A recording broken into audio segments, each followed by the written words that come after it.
Here are my 2024-2025 Premier League predictions.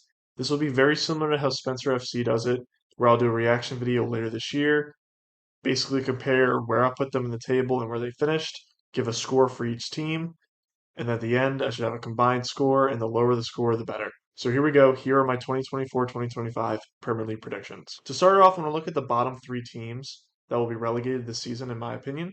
To start off, Southampton. I think they'll finish 20th. This is mostly due to the manager and how they play and the pieces that they have in play.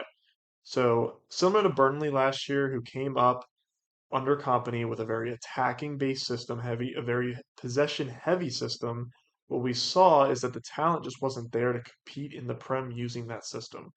So I think they will struggle similar to Burnley and end up finishing in 20th place. For 19th, I have Nottingham Forest. I just do not think Nuno Espirito Santo is a good enough manager to keep this team up again. I believe that they have a very talented squad with Morgan Gibbs White and Taiwo Awoniyi, but overall, I really just do not think they're good enough under Nuno to continue to stay alive in this league, and I think they will drop off, finishing in 19th place. As for the last team to get relegated, and I think this will be a really close one between multiple teams, but I think it will be Brentford. They came up under Thomas Frank and have continued to play the same football they played in the championship.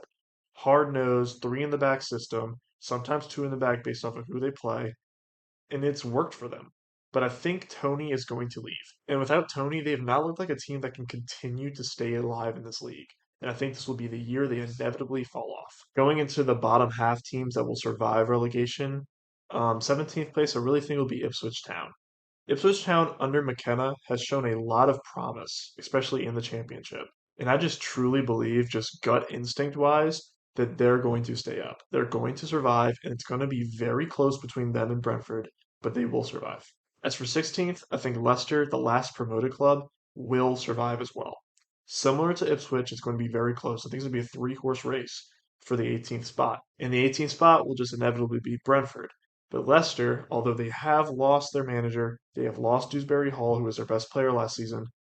I think under Steve Cooper, who has more of a survival tactical approach, which will allow Leicester to have more matches that favor them against the bottom half teams, and I think they will survive. In 15th, I have Everton, as Sean Dyche is going to continue doing what he does best, which is keeping teams alive, keeping teams in the Premier League. And he is going to do it once again with Everton. Everton may have lost Onana, and they may have brought in a few transfers that I like, but overall, they have probably gotten worse. But guess what? They're going to continue to survive under Sean Dyche's tactics. In 14th, I have Fulham. And Fulham is another team that has significantly decreased their talent in the overall squad. They have lost players such as Paulinho. They lost a starter in Tim Ream. They have lost multiple players throughout this squad. Once again, some of the other clubs that I've mentioned, I think Marco Silva is good enough to keep this team in the Premier League once again. They're going to be very mediocre, but they will be at the point where they feel comfortable within survival in 14th place. As for 13th, I have Bournemouth. Bournemouth is very similar to Fulham and Everton once again. They have lost players that are going to make them probably a little bit worse than last season. Significantly for Bournemouth, it was Solanke, their main goal scorer. However, their manager has really improved this team over the year last year, and I think they're going to continue to survive in this league. They may struggle to score some goals, but overall, I think they can replace some of Solanke's production enough to keep them in the league pretty comfortably. In 12th, I have Gary O'Neill's Wolves. Wolves under Gary O'Neill have been very impressive, honestly, and have been really underrated. And O'Neill's just an underrated manager. Gary O'Neill is continuing to overperform with his team, and Wolves, once again, similar to the other teams I just mentioned, has also gotten worse. They lost potentially their best player in Pedro Neto to Chelsea. However, there's still some time in this window, but at the end of the day, I think Gary O'Neill is just going to produce results for this team. For the last team in the bottom half, I have Brighton finishing in 11th. Brighton, for 11th, is kind of underwhelming. They really feel like they should be a top 10 team pretty much every year. However, I just believe that Brighton is just not going to perform at the same level that the top 10 are. The top 10 are very good. And Brighton, honestly, the top 11 of this league are pretty set in stone for me, and they are really good clubs throughout. But Brighton is going to be the worst performing this season. They have great tactics, they have good players that are up and coming, but I think they're just going to struggle just a little bit. When we look at the top half of the table, like I just said with Brighton, 11 through 1 for me is pretty set in stone, and the 12 through 20 is pretty set in stone. But for 10th, this team I could see potentially going past 11th, maybe 12th, 13th. but I really, really like this team, especially their manager, and that is Crystal Palace, who performed excellent at the end of last season. Crystal Palace may have lost Michael Elise, but they still have Eberechi Eze. They still have Mateta. They still have Anderson. They still have Gahey at the time of this recording. They potentially replace Elise with Ismail Sarr, who has Premier League experience and is probably going to be a pretty good player for them. They might get Zaha back. This team is going to continue to improve, and under Glasner is going to be really good and really hard to beat. So I think 10th place makes sense for me. As for ninth place, I have Newcastle. And this is going to be another disappointment for Newcastle, back to back seasons. Newcastle just lack squad depth. Injuries kill this team because they really just have horrible depth.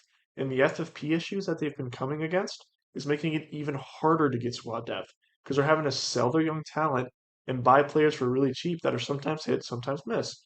And they're not really good at hitting those really cheap players, in my opinion. Their main hits in the transfer window have been their big spending, their Anthony Gordons, their Bruno Guimaraes. And with a ninth place finish, I think this is where you see Howe get sacked. However, I think Newcastle can eventually get to the point where they're a consistent top four finisher. But for right now, they're going to have another underwhelming season in ninth place. The club I have finishing in eighth place, and it's just a club I'm very excited to see this season, and that is West Ham. In my opinion, they've potentially had the best transfer window so far, and I think they're consistently bringing talent that is going to be good right away. They're not building a team for the future, they're building, we're ready to compete now. They don't have European football, and they have just a solid squad. I don't think they're good enough to get into the top seven because those top seven teams are really, really good. However, I think eighth just makes sense for them, and they're going to have a really good season under Lopetegui. In seventh place, I have Aston Villa. Aston Villa is clearly the best team outside the top six. Arguably, they're better than some teams in the top six, especially with Emery as the manager. However, with UCL football, they're going to have a very crowded workload, and this could cause issues within the actual Premier League season. But I still think they finish top seven because they're just way too damn talented. For sixth place, I have Chelsea. The main critique I have with Chelsea is that they have such a loaded squad with a new manager. And this has been happening season after season under the new management. They're constantly bringing in players in every window they're in. And they have new managers. They keep pushing new managers in. They don't have the squad harmony that they need to compete at the top of this league. They're right now going to consistently be in the 5 to 7 range if they do not let their squad have some harmony by building a tighter squad with a manager that stays around.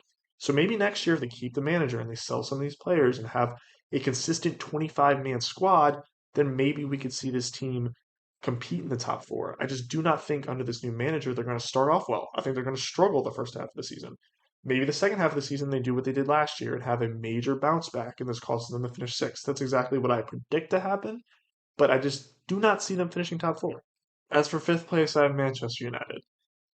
They've had a phenomenal transfer window, in my opinion, for a Manchester United transfer window because they've been really, really smart with the transfers. They're buying younger players who have shown to be good at a top level, like Matthias de Ligt coming in is an excellent business. Lenny Yoro is a young talent who could be a phenomenal center back. You bring in Mazarawi, who's probably better than Dalot, and you even brought in Xerxes, who's a little bit different profile than Hoyland up front. So maybe this team could get top four. But I just do not trust Eric Ten Hag, and I just do not trust the scoring of this team. While they're going to be phenomenal defensively, I think probably a top three defensive team in the league, I just struggle to see where the goals come from. Rashford's been incredibly inconsistent. Garnacho's probably their best goal scorer, and he's a really good player, but is he going to score 15 plus goals for this team? Where do you get the goals in this team? So I don't know. That's why I have them finishing fifth. As for fourth, I have Liverpool. Very similar to Chelsea, I think they're going to start off very slow because Slot is coming in and trying to implement all these new tactics. And if you've watched the preseason, they've actually looked pretty damn good. Arguably playing better football than under Klopp. Maybe not better results, but better football. And with the lack of transfer activity, maybe they're just not going to improve much. That's why I have them finishing fourth. I think they're going to start off a little slow, but towards the end of the season, they're going to start putting together results really well. And I could see them finishing top four. It's going to be close between them and United, but I think they barely squeak it out. For third place, I have Tottenham, which may come as a shocker. Not everyone's putting this team in the top four or even third. However, Tottenham to me is such a talented squad. And I think the Solanke addition is exactly what they were missing to finish in the top four. And I even think they're going to finish third. Solanke is a proven goal scorer at a Premier League level, way more improved than Richarlison at actually scoring. The part of the game that matters the most, honestly. You need to score goals to win matches. And with Solanke, I think that's going to be the major difference maker here. And with their tactical system, they could be really dangerous this upcoming season. Now, for the top two, I think we're going to see inevitably the same race we saw the last two seasons. Arteta versus Pep, Arsenal versus City. But this time, and I'm willing to put my neck on the line here, I think Arsenal finally do the job. I think they finally surpass City. It's going to be the first manager since Klopp and since Conte to beat Pep in the Premier League. It's only happened twice, and I think Arteta's finally going to do it. I think City at this current moment is slightly worse than last season, and they have not really improved. Obviously, there's half a month left of the transfer window to improve on their team. However, right now, Arsenal has the better overall squad. And I think with the better overall squad and the experience of 2 seasons of watching City just come up from behind them and win the league, I think they finally will hold on to that early lead and do the job and lift up some Premier League silverware for the first time in a while. City will come in second, Arsenal will finish first. I will see y'all at the end of the season.